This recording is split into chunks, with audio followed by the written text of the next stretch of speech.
इस लेक्चर से हम प्रॉपर अपने सब्जेक्ट में एंटर करने वाले हैं और सिलेबस का हम पहला टॉपिक करने वाले हैं, that is emergence of sociology. इस टॉपिक में हम एंटर करने से पहले मैं कुछ क्वेश्चंस को पुट अप करना चाहूँगा। सबसे पहला क्वेश्चन, वाई इट इमर्ज। दूसरा, वाई इन यूरोप। तीसरा, वाई इन 19th सेंचुरी। 18th में क्यों नहीं हुआ, 20th में क्यों नहीं हुआ, 19th ही क्यों। अब चलो हम इसको एड्रेस करते हैं, ठीक है। तो जो हमारा डिसिप्लिन है सोशियोलॉजी, उसको हम डिफाइन कैसे करते हैं? Basically to study the society. और ये डिसिप्लिन की ओरिजिन क्या है? अराउंड 1850। तो मतलब इसको 170 साल के अराउंड लोग हो चुके हैं, ठीक है। ये बहुत ही नया डिसिप्लिन है। तो इसका मतलब हम ये समझें कि सोसाइटी की स्टडी सिर्फ 1850 के बाद से ही हो रही है, उससे पहले सोसाइटी को स्टडी ही नहीं किया जाता था। नहीं, ऐसा नहीं है, क्योंकि सोसाइटी की तो स्टडी हम ग्रीक टाइम से कर रहे हैं। सोक्रेटिस, प्लेटो, एरिस्टोटल, ये क्या कर रहे हैं भाई तब से? ये भी तो सोसाइटी को स्टडी किया करते थे। बट सवाल फिर ये आ गया कि न्यू डिसिप्लिन की क्यों रिक्वायरमेंट हुई? जब ऑलरेडी सोसाइटी की स्टडी ये लोग कर रहे हैं तो एक नया डिसिप्लिन क्यों लाया गया? मुझे ये समझा दो। बात तो सही है, क्यों लाया गया? तो लाया इस वजह से गया क्योंकि 18th सेंचुरी में रेवोल्यूशन आया, फ्रेंच रेवोल्यूशन और इंडस्ट्रियल रेवोल्यूशन। और ये रेवोल्यूशन ने क्या करा कि सोसाइटी को ट्रांसफॉर्म कर दिया। अब ट्रांसफॉर्म होने से क्या हुआ? जो एग्जिस्टिंग नॉलेज थी वो सफिशेंट नहीं रही कि अब वो सोसाइटी को स्टडी कर पाए। सोसाइटी को बहुत ही नेक्स्ट लेवल तक ट्रांसफॉर्म कर दिया। इस वजह से हमें नीड फेल्ट हुई कि हम एक नया डिसिप्लिन बनाए जो कि स्टडी करे सोसाइटी को। तो हम चलते हैं नेक्स्ट टॉपिक में कि क्या क्या चेंजेस हुए यूरोपियन सोसाइटी में 18-19th सेंचुरी में, फ्रेंच रेवोल्यूशन और इंडस्ट्रियल रेवोल्यूशन की वजह से।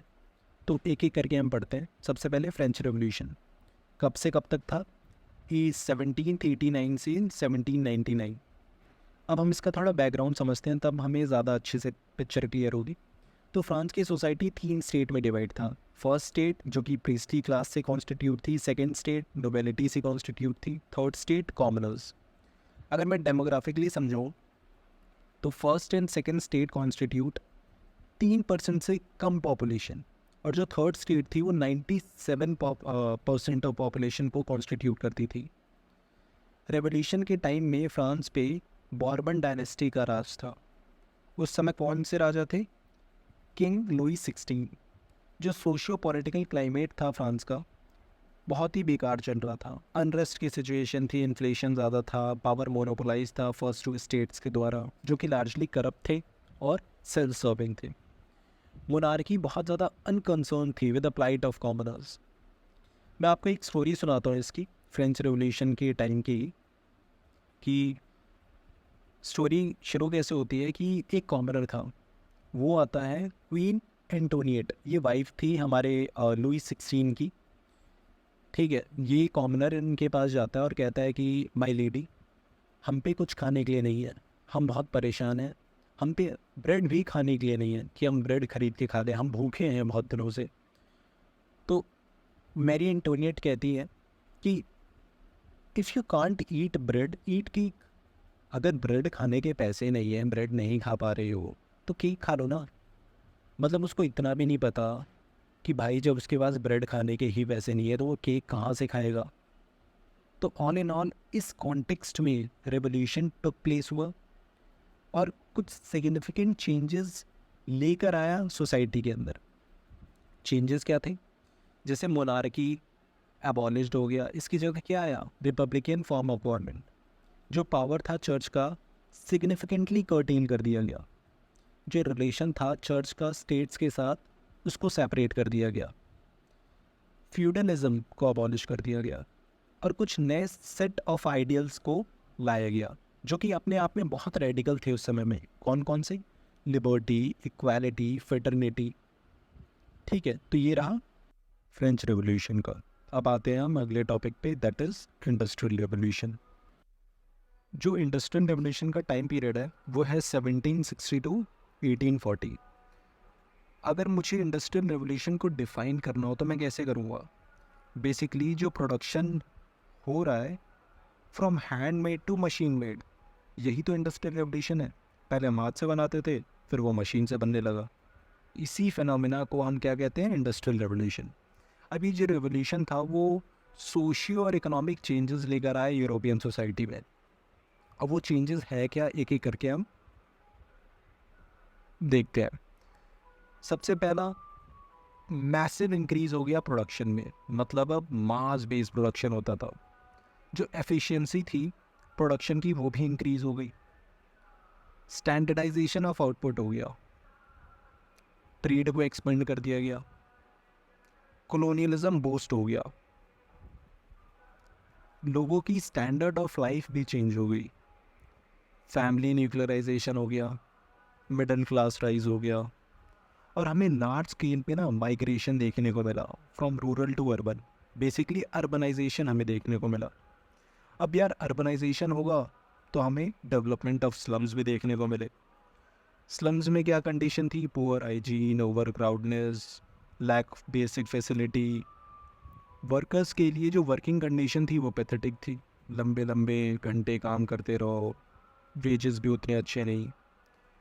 ऊपर से हमें हज़ार्डियस इंसिडेंट देखने को मिलते थे, जैसे वर्कर्स को नई नई मशीन पे काम करना पड़ रहा था और वर्कर्स यूज़ करना जानते नहीं थे, तो अपने आप को वो इंजर्ड कर लेते थे।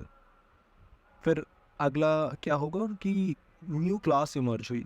पहले क्या थी? लॉर्ड एंड सर्व्स फ्यूडलिज्म में। मगर अब कौन सी क्लास हमें देखने को मिली इंडस्ट्रियल रेवोल्यूशन की वजह से? Factory owners and factory workers. और इसी इंडस्ट्रियल रेवोल्यूशन की वजह से जब टेक्नोलॉजी बहुत तेज़ी से ग्रो कर रही थी, कई सारे इन्वेंशंस हो रहे थे, तो लोगों के मन में फियर आ गया था कि यार ये मशीन ना हमारी लोगों की जॉब छीन लेगी। ठीक है, तो इसने क्या राइज करवाया? Luddite movement. बेसिकली ये मूवमेंट जो था इसमें लोग डिस्ट्रॉय करते थे मशीन्स को, क्योंकि उन्हें डर था कि अगर मशीन हमारी जगह ले लेगी तो हम सरवाइव कैसे करेंगे। तो ये था हमारा बेसिकली इंडस्ट्रियल रेवोल्यूशन के लिए। अब यार हमने ये देख लिया कि फ्रेंच रेवोल्यूशन कैसे हुआ, बैकग्राउंड क्या था, हमने इंडस्ट्रियल रेवोल्यूशन देख लिया, ये दोनों ने मिला के क्या चेंजेस लाए सोसाइटी पे। बट अब हम वो चीज़ देखते हैं कि ये रेवोल्यूशन आया कैसे, क्या रीजंस थे रेवोल्यूशन आने का? हवा में तो नहीं आ गया ना, कुछ तो बैकग्राउंड होगा इन रेवोल्यूशन के आने का। मतलब कुछ ऐसे सिनेरियोज क्रिएट हुए होंगे जिसकी वजह से रेवोल्यूशन आया। अब हम इस चीज़ को एड्रेस करते हैं। ये रेनेसा और एनलाइटनमेंट पीरियड ने वो प्लेटफॉर्म सेट किया जिसकी वजह से फ्रेंच और इंडस्ट्रियल रेवोल्यूशन अकर्ड हुए। तो हम एक एक करके देखते हैं। सबसे पहले हम रेनेसा से स्टार्ट करते हैं। जो रेनेसा अकर्ड हुआ था, कब हुआ था? 14 टू 17 सेंचुरी के टाइम में। अब इसका जो सेंटर था वो था इटली। रेनेसा के टाइम में कई सारे लोग इमर्ज हुए जो कि आज के समय में भी ये बहुत ही फेमस माने जाते हैं, जैसे Shakespeare, Michael Anglo, Leonardo da Vinci, Copernicus, Newton, Galileo, Vasco day gamma, Columbus. Renaissance के टाइम में जो ग्रोथ हुआ ना वो सिर्फ एक फील्ड में नहीं था, कई सारी फील्ड में था, whether it is art, literature, scientific query, कई सारी चीज़ों में हमें ग्रोथ देखने को मिली थी। इस रेनेसा ने कमर्शियल और साइंटिफिक रेवोल्यूशन लेकर आया है हमारे सोसाइटी में। हमारे सोसाइटी में मतलब अभी हम यूरोप की बात कर रहे हैं, तो यूरोपियन सोसाइटी में। ठीक है, जो कमर्शियल रेवोल्यूशन हुआ था वो 14 टू 18 सेंचुरी में हुआ था। इसमें जो बैंकिंग सिस्टम था वो फॉर्म्ड हुआ, एक्सपेंशन ऑफ ट्रेड हुआ, और जो ईस्ट इंडिया कंपनी जैसी ऑर्गेनाइजेशंस थी ना वो सामने आई। ये था हमारा कमर्शियल रेवोल्यूशन में जो जो चेंजेस हुए थे सोसाइटी में। अब हम बात करते हैं साइंटिफिक रेवोल्यूशन में क्या हुआ। ये 17 टू 18 सेंचुरी में हुआ था। इसमें जो थियोलॉजिकल एक्सप्लेनेशन थी ना उसको अबॉन्डन कर दिया गया। हेलियोसेंट्रिक थ्योरी इंट्रोड्यूस किया गया। पहले क्या माना जाता था कि धरती सेंटर में है और बाकी प्लैनेट इसके चक्कर लगाते हैं। ठीक है, मगर ये हेलियोसेंट्रिक थ्योरी आने के बाद क्या हुआ? नहीं भैया, सूरज सेंटर में है और बाकी प्लैनेट इंक्लूडिंग अर्थ उसके चक्कर लगाता है। ठीक है, ये इस्टेब्लिश हो गया। फिर जो चर्च की अथॉरिटी थी वो डिक्लाइन हो गई, प्रिंटिंग प्रेस का इन्वेंशन हुआ और साइंटिफिक मेथड डिस्कवर्ड हुआ, जो कि इस डिसिप्लिन की एकदम कह सकते हैं नर्व, वो ये है साइंटिफिक मेथड। ठीक है, अब मैं ना कंपेयर करता हूँ कि रेनेसां के आने से पहले सोसाइटी कैसी थी और रेनेसां के आने के बाद सोसाइटी कैसी हुई। तो बेसिकली रेनेसां 3 टर्म से डिफाइन किया जाता है, ह्यूमनिज्म, रियलिज्म, एम्पिरिसिज्म। तो हम इन तीनों पे पहले और बाद की सोसाइटी को देखेंगे।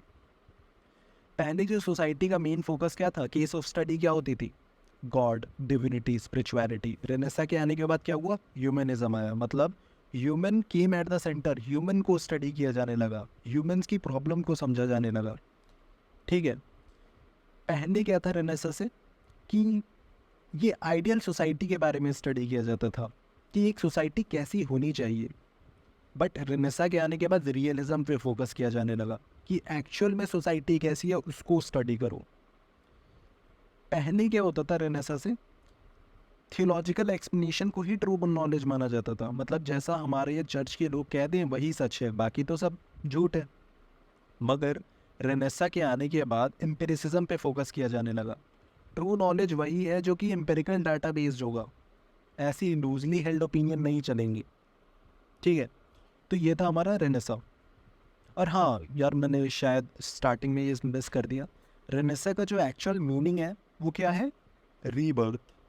ठीक है, तो हम अगले पे आते हैं, इनलाइटनमेंट। अब हम शुरू करते हैं इनलाइटनमेंट। ये अकर्ड हुआ था 17 to 18 सेंचुरी में। इमैनुअल कांत डिफाइन और डिस्क्राइब करते हैं इनलाइटनमेंट को, freedom to use one own intelligence. इसको एज ऑफ रीज़न भी कहा जाता है। इस टाइम में कुछ स्कॉलर्स जिन्होंने इंटेलेक्चुअल फाउंडेशन बिल्ड किया, ठीक है, इन्होंने कई सारी राइटिंग्स और कई सारी बुक्स के साथ है, जैसे कि हॉब लेविथियन के साथ, वोल्टायर सटायर के साथ, Montesquieu separation of power, Adam Smith wealth of nation. इन्होंने अपनी राइटिंग से सोसाइटी को ट्रांसफॉर्म किया, नए आइडियाज़ इंट्रोड्यूस किए, जिसकी वजह से रिवोल्यूशन पॉसिबल हो पाया और एक्सेप्टेबल हो पाया। इस रिवोल्यूशन ने ट्रांसफॉर्म किया सोसाइटी को, और टू अंडरस्टैंड मॉडर्नाइजेशन, जो भी ये रिवोल्यूशन लेकर आया, न्यू डिसिप्लिन की नीड फेल्ट हुई। ठीक है, और जिसकी वजह से हमारा जो डिसिप्लिन था वो सामने आया। तो ये तो हमने ब्रीफ अंडरस्टैंडिंग ले ली कि कैसे सोशलॉजी इमर्ज हुआ, क्या कारण थे, 4 क्या फैक्टर्स थे, French revolution, industrial revolution, renaissance और एनलाइटनमेंट। ठीक है, मगर कभी इन चारों को एक साथ पूछ के सवाल नहीं बनाए। अभी तक ऐसे ही सवाल बने हैं कि क्या कंट्रीब्यूशन था फ्रेंच और इंडस्ट्रियल रेवोल्यूशन का for the emergence of sociology, या सवाल ये आया है कि क्या कंट्रीब्यूशन था एनलाइटनमेंट और रेनेसां का for the emergence of sociology. चारों का एक साथ मिलाकर नहीं आया है, तो हमने सेफ साइड के लिए चारों कर लिए हैं। ठीक है।